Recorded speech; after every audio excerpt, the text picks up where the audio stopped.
L'intelligence artificielle, c'est une réalité et elle réinvente le futur de nos entreprises. L'IA, c'est un buzzword aujourd'hui, un terme à la mode, mais qu'est-ce que ça veut vraiment dire? Nous, au travail, on peut vraiment plus s'en passer. Ça fait gagner du temps pour les tâches créatives ou bien même stratégiques. C'est un vrai levier. En revanche, il faut savoir l'utiliser correctement. Il faut comprendre quand même que c'est une aide au quotidien, un peu comme un copilote, quoi. D'accord, mais comment le gérer, ce copilote? Et dans mon entreprise, comment l'utiliser sans perdre l'humain dans le process?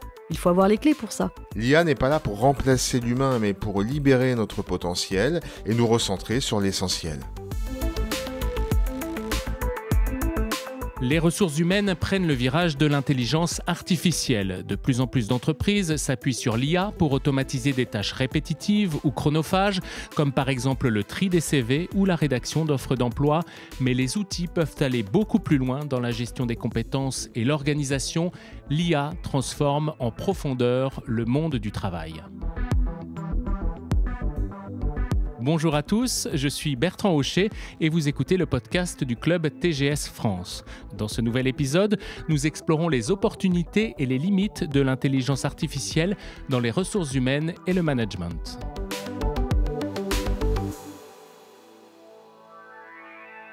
Et pour nous accompagner, nous sommes avec Luc Breton. Vous êtes expert en innovation managériale et leadership. Vous menez des travaux de recherche dans ces différents domaines depuis 6 ans à partir d'observations de terrain dans les entreprises. Bonjour. Bonjour Bertrand. Intelligence artificielle et ressources humaines, le robot et l'humain, 2 domaines qui, a priori, n'ont rien à voir l'un avec l'autre. Pourtant, vous plaidez pour une implantation massive de l'IA au service du management. Pour quelles raisons ? On a une chance extraordinaire puisque le temps, finalement, c'est notre ressource la plus précieuse. Et là, on a un levier inédit, l'IA, qui nous permet de déléguer des tâches à faible valeur ajoutée, répétitives, administratives, chronophages, qui empèsent nos agendas. Et on va pouvoir ainsi se recentrer nos efforts sur ce qui fait le sel de la vie, la valeur ajoutée. Tantôt de la réflexion stratégique, combien de dirigeants disent ne pas avoir de temps pour cela. La relation humaine, ça c'est vraiment le sel de la vie, c'est ce qui fait qu'on a besoin de se rencontrer, de se toucher, nous sommes des animaux sociaux, et le développement des talents. Vous le disiez, l'IA aujourd'hui, moi j'apparente ça à un fluide, ça s'immisce partout, dans toutes les sphères des ressources humaines. En 2023 déjà, on mesurait que 88% des PDG intégraient l'aspect technologique dans les décisions d'investissement RH, et près de 50% prévoyaient un investissement massif dans l'IA dans l'année à venir. Une des missions importantes des services ressources humaines dans les entreprises, c'est le recrutement. Dans ce domaine, quel appui peut apporter l'intelligence artificielle ? Là, l'IA révolutionne absolument tout en matière de recrutement. C'est tout de suite, c'est maintenant, c'est pas de la science-fiction. On automatise le tri des CV, on planifie les entretiens, on gère y compris les premières phases du recrutement, y compris le premier entretien qui peut être totalement automatisé, chronométré et 100% analysé en vidéo par l'IA. Des entreprises comme Unilever utilisaient déjà l'IA à partir de 2016 pour analyser la compatibilité des candidats avec les postes. Ça a permis de réduire de 75% le temps du recrutement. Aujourd'hui, vous avez des outils comme HireVue qui permettent des entretiens vidéo analysés par IA 24/24, 7 jours sur 7 dans toutes les langues. Ces solutions, elles accélèrent le processus et elles garantissent un premier filtrage efficace. En France, moi j'ai été frappé par l'utilisation par EDF par exemple d'un chatbot IA qui automatise les premiers tris de candidature, qui facilite le recrutement, et par Air France qui utilise cette même IA dans ses processus de recrutement mais aussi de formation pour optimiser la sélection des candidats en faisant une analyse prédictive. Quelles évolutions percevez-vous, Luc Breton ? Jusqu'où peut aller l'intelligence artificielle en matière de recrutement ? Alors, j'ai parlé des premiers filtres, mais vous avez des chatbots comme Paradox, Olivia, qui permettent aux candidats d'obtenir instantanément des réponses sur l'entreprise, sur le poste. Vous avez par exemple Amazon qui utilise des algorithmes prédictifs pour analyser la probabilité qu'un candidat accepte une offre, ce qui optimise le processus d'embauche. Et puis un dernier exemple pour la route, Saint-Gobain qui emploie l'IA pour détecter les talents en interne, pas seulement en externe, et anticiper les risques de départ et améliorer ainsi la fidélisation des employés, ce qui peut permettre des économies considérables. Est-ce que ça signifie que demain, nous serons tous recrutés et licenciés par des robots ? Non, ça c'est une légende, un mythe. L'IA ne décide rien en réalité, elle assiste. Et pour éviter les biais algorithmiques, la transparence et l'auditabilité des algorithmes sont essentielles. Amazon, par exemple, a retiré en 2018 un outil de recrutement automatisé parce qu'il privilégiait involontairement des candidatures systématiquement masculines. Donc en fait, l'IA, elle reflète nos pratiques. Ce ne sont pas les machines qui discriminent, mais les biais présents dans les données d'entraînement ou dans la façon dont on a préparé ces algorithmes. Alors dans ressources humaines, pour moi, il y a humain. Ça, c'est très important. Je n'ai pas trop envie de déléguer ça à des robots. J'ai toujours un petit peu peur que si on fait rentrer trop d'intelligence artificielle dans le management, finalement on perde ce côté humain et qu'on mette les salariés sous surveillance permanente. Et ça, je le redoute un petit peu. Voilà. La place de l'humain, c'est au fond la question de ce chef d'entreprise, Luc Breton. Cette remarque revient très souvent. Que répondez-vous à ces interrogations fondamentales ? Ce dirigeant a tout à fait raison. C'est vraiment l'humain qu'on veut développer. Et l'IA est là pour ça, puisqu'elle ne le remplace pas, elle le libère. Moins de tâches administratives, donc plus de temps pour l'accompagnement, pour l'écoute, pour la relation, la gestion des relations humaines. Un autre exemple, c'est Sodexo qui a digitalisé ses RH. En utilisant l'IA, l'entreprise a optimisé son processus RH en augmentant de 20% la satisfaction des employés en 1 an.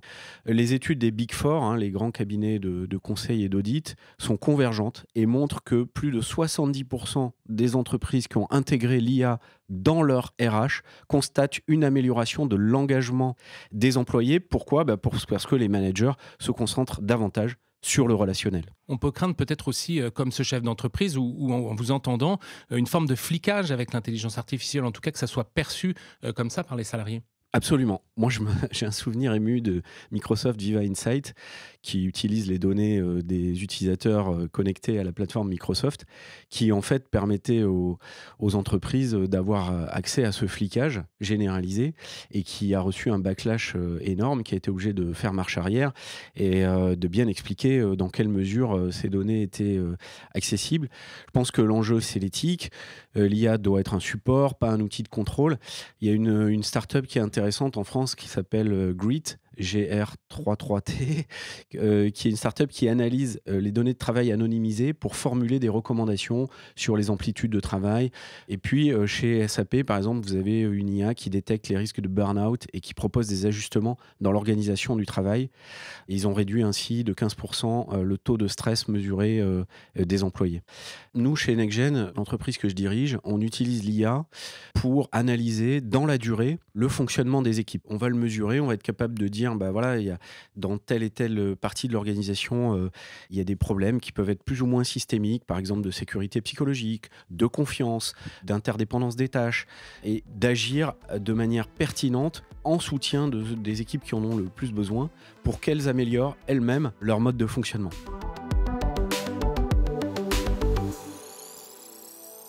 Au cœur des ressources humaines, il y a le recrutement, on en a parlé. Il y a aussi le management. Alors, comment l'intelligence artificielle participe-t-elle et participera-t-elle à l'avenir à la gestion RH ? Eh bien, j'ai posé la question à Vivienne, notre IA que je vous ai présentée dans notre premier épisode et qui nous accompagne dans notre série de podcasts. Voici sa réponse. Au quotidien, l'intelligence artificielle pourra détecter des signes de surcharge ou de désengagement en analysant les agendas, les échanges d'emails, la fréquence des réunions et les interactions entre collaborateurs. Elle identifiera les déséquilibres dans la répartition des tâches et proposera un réajustement des priorités, une optimisation des plannings ou des adaptations organisationnelles afin d'améliorer la performance des équipes. Luc Breton, vous êtes expert, je le rappelle, en innovation managériale et leadership. Est-ce que cette approche de la gestion des ressources humaines assistée par l'intelligence artificielle vous semble correspondre aux projections pour les prochaines années ? Je dirais que c'est maintenant, là encore, pas de la science-fiction. C'est appuyé sur des construits scientifiques. Vous l'avez dit, je suis chercheur en innovation managériale et nous utilisons ces données pour écrire des travaux de recherche. On comprend de mieux en mieux comment les équipes au travail, qu'elles soient hiérarchiques ou fonctionnelles, sont performantes ou pas. Et dans le cas des dysfonctionnements, nous avons la capacité, si l'équipe le souhaite, de l'aider de manière ultra pertinente, ultra précise, parce qu'on a sur la base de ce construit scientifique, une compréhension très fine de ce qui pourrait être amélioré. C'est ce que vous appelez l'ultra-personnalisation de la gestion des ressources humaines ? Ce qui est sûr, c'est qu'aujourd'hui, on parle d'une compréhension continue, fine, de ce qui se passe dans les organisations au travail. Et cette approche, elle peut permettre non seulement d'améliorer ce qui peut l'être, mais aussi d'avoir une reconnaissance en continu, une meilleure anticipation des frustrations, des signaux de désengagement chez les collaborateurs, du repli sur soi ou le retrait des collectifs. Est-ce que l'IA ira vraiment piocher dans nos agendas, dans nos mails, comme on vient de l'entendre ? Oui, elle le fait déjà, mais il faut des garde-fous extrêmement clairs. J'ai pris l'exemple de Microsoft qui s'était pris un retour de manivelle en termes de communication qui avait été terrible, qui a même affecté la bourse. Donc là, on peut avoir des défiances, des pics de manque de confiance ou des chutes de confiance terribles.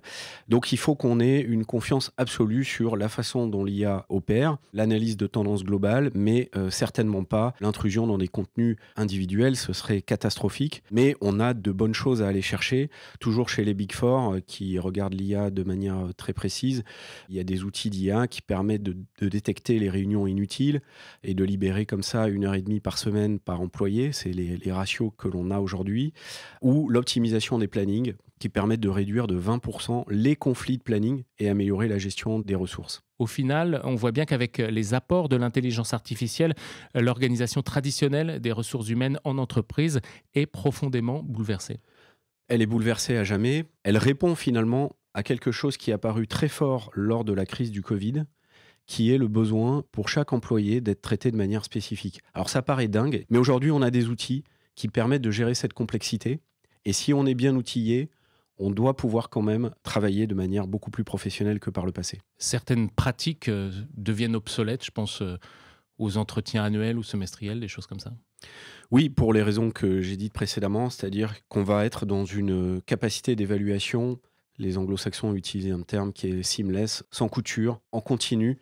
Ces matériaux qui sont à la disposition des managers aujourd'hui permettent de mettre des lunettes, d'éclairer les angles morts et de comprendre exactement ce qu'il se passe. Ces évolutions, ces possibilités liées à l'IA, est-ce qu'elles ne sont pas réservées uniquement aux grandes sociétés, aux grandes entreprises qui emploient beaucoup de salariés ?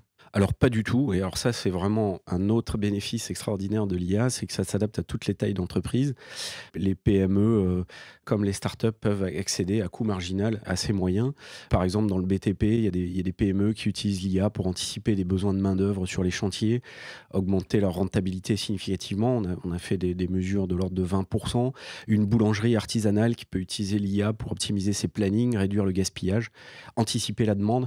Donc ça c'est vraiment à la portée immédiatement, aujourd'hui, je le répète, on n'est pas en train de faire de la science-fiction, de toutes les TPE-PME.